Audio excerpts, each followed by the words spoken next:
Miss Angela, you are moving up in the world. Angela now officially has the title semifinalist that she could add to her name. Nice. How's that feel?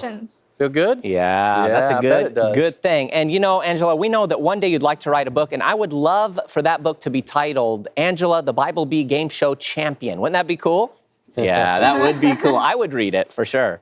All right, Angela.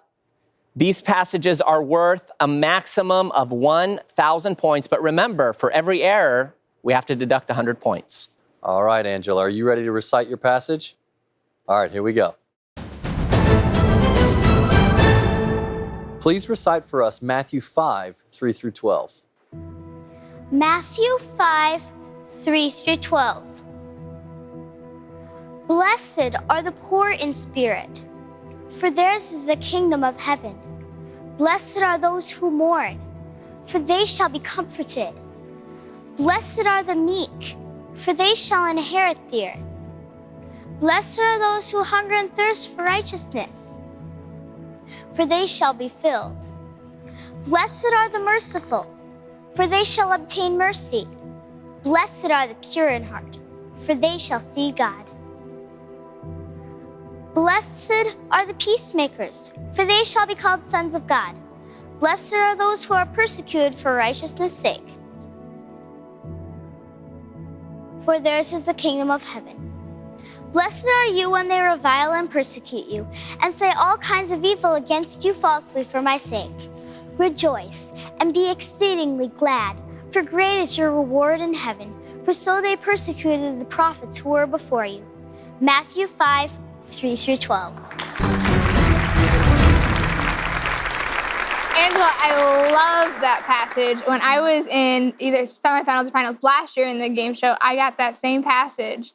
And boy, that just speaks to your heart. Big time. And that one part especially where it says, those who, oh dear, I can't remember it now. That's not good. It's okay, but Angela remembered it. Yeah, she knows it.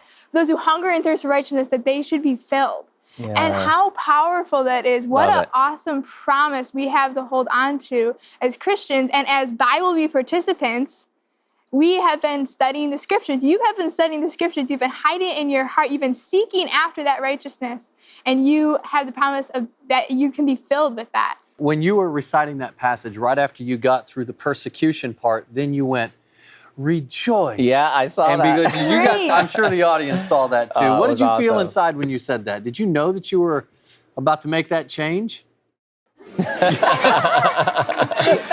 Angela, it was awesome. You already really communicated with the way you said it. Angela, let me tell you this. I'm sure you've probably learned this as you've been memorizing those passages, but you heard Jesus say, blessed, blessed, blessed. That word blessed means, oh, how happy.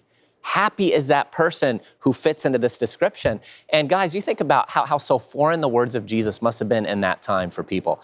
And it says that as people heard him, they were amazed because he spoke as one who had authority, because he spoke from his very Godhead, being, you know, the Son of God, the second person of the triune Godhead. It's just amazing. Even that verse really speaks to me. And my twin brother and I had a reality show, and people were saying all kinds of things about us because we believe that marriage is between a man and a woman, and we believe that life begins at conception. And they were just falsely accusing us of all of these things. And I remember Matthew 5:11, where it says, as you so eloquently stated, that blessed are you when people persecute you and falsely accuse you for my name's sake. And that's a verse that you and all of us in this audience, I know me personally, we can really take hold of. And then remember that the next verse says, rejoice and be glad. Amen. All right, Angela, I loved how you said the word rejoice. And you get to rejoice because you scored 1,000 points. Perfect job. Good job. Good job.